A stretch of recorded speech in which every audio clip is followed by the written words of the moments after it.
ว่าขอให้ดังฟ้าพาดวงใจเหมือนเปลวไฟเผาไหม้อุลา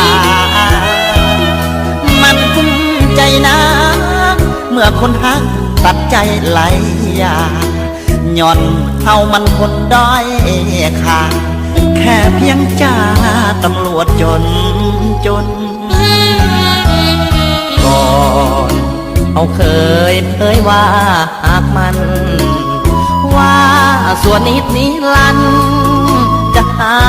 กันเหมือนจันทร์คู่ฟ้าให้น้องเห็นแทนโจปี8จึงคอยวิวาคำนี้น้องเคยเอ่ยนะ